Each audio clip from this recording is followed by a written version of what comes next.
नमस्कार दोस्तों, स्वागत है आपका अपने यूट्यूब चैनल विश्व एकेडमी में। और आज का विषय है पर्यावरण।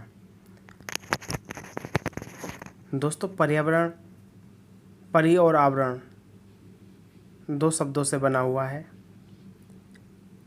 पर्यावरण हिंदी परिप्रेक्ष्य के दो शब्दों परि और आवरण से मिलकर बना है, जहाँ पर परि का अर्थ है चारों ओर से और आवरण का अर्थ है घेराव। यानी हम कह सकते हैं जीवों को जो चारों ओर से घेरे हुए है वह उसका पर्यावरण कहलाता है।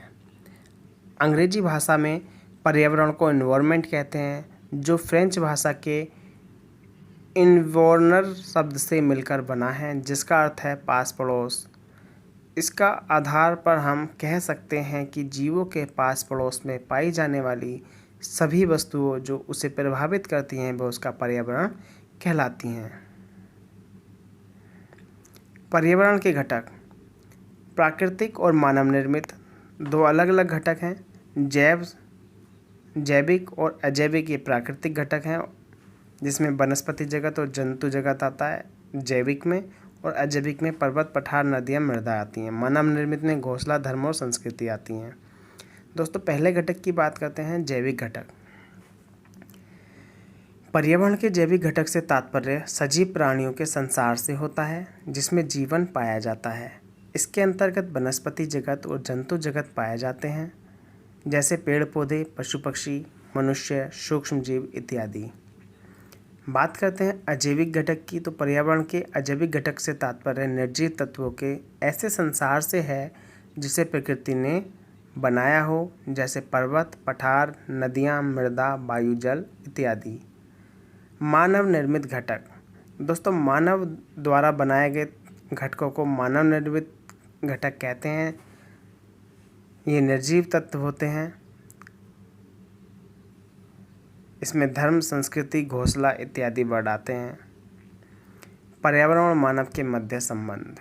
दोस्तों, आखेटक काल, शिकारी काल, आदिमानव काल का जो संबंध है वो भौतिक मानव से है, और इसका कारक जो है वो भौतिक मानव है। इसको कारक का काम किया गया है। पशुपालन जो काल है वो रूपांतर करता सहायक है, और इसका जो सृजन करता है वो सामाजिक मानव कहलाता है, क्योंकि जब ये झुंड में रहते थे तो इनको सामाजिक मानव कहा जाने लगा। कृषि काल ये परिवर्तनकर्ता कहलाता है, आर्थिक मानव के नाम से इसको संबोधित किया गया है। प्रौद्योगिक काल विध्वंसक या विनाशक और प्रौद्योगिक मानव द्वारा इसमें संबंध स्थापित किया गया है, विध्वंसक और विनाशक के रूप में। दोस्तों, पहले काल की बात करते हैं, आखेटक काल।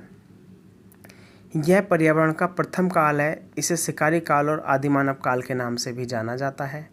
इस काल के मनुष्य अन्य जीवों की भांति पर्यावरण का एकमात्र कारक था, इसलिए इसका पर्यावरण के साथ कारक का संबंध बना।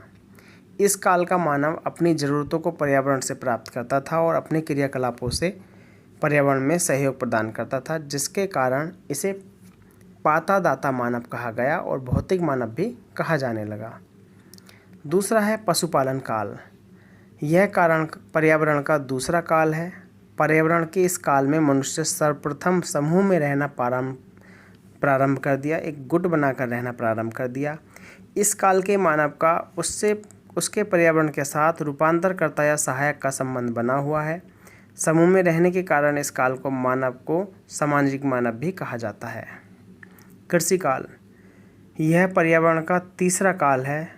पर्यावरण के इस काल में मनुष्य ने सर्वप्रथम प्रकृति के साथ छेड़छाड़ या परिवर्तन करना प्रारंभ किया था। इस काल के मानव का उसके पर्यावरण के साथ परिवर्तनकर्ता का संबंध बना। इस काल के मानव को आर्थिक मानव भी कहा जाता है। प्रौद्योगिकी काल पर्यावरण का यह वर्तमान काल है। इस काल में मनुष्य अपने जीवन को आसान बनाने के लिए मशीनीकरण की दिशा में आगे की ओर बढ़ा। इस काल के मानव का पर्यावरण के साथ विध्वंसक या विनाशक का संबंध बना। इस काल के मानव को प्रौद्योगिक मानव कहा जाता है। पर्यावरण की अवधारणाएं। नियतवादी अवधारणा प्रकृति से संबंधित है। संभाववादी अवधारणा मनुष्य से। नवनियतिवादी अवधारणा समान, महत्व और परिस्थिति की अवधारणा प्रकृति से। नियतवादी अवधारणा कहती है कि प्रकृति ही श्रेष्ठ है और मनुष्य को द्वितीयक माना है। इस अवधारणा का मानना है कि मनुष्य प्रकृति के हाथों का खिलौना है। इस अवधारणा को पर्यावरणीय उपागम के नाम से भी जाना जाता है। नेक्स्ट है संभाववादी अवधारणा। यह अवधारणा मनुष्य को श्रेष्ठ मानती है और प्रकृति को द्वितीय मानती है। इस अवधारणा का मानना है कि मनुष्य परिवर्तनशील है और वह प्रकृति के किसी भी पहलू को परिवर्तित कर सकता है। यह अवधारणा प्रयोगवाद व विज्ञानवाद पर जोर देती है। नवनीतिवादी अवधारणा। इसने उपयुक्त दोनों को मान्यता को अस्वीकार कर दिया। इसने प्रकृति व मनुष्य के मध्य संतुलन स्थापित करने का प्रयास किया है। यह अवधारणा सतत विकास व धारणीय विकास पर बल प्रदान करती है। पारिस्थितिकी की अवधारणा। इस अवधारणा में प्रकृति को श्रेष्ठ माना है और मनुष्य को प्रकृति का एक अंग माना है। इस अवधारणा का मानना है कि प्रकृति स्वयं मनुष्य को परिवर्तन का अवसर उपलब्ध कराती है। तो ये पारिस्थितिकी की अवधारणा थी।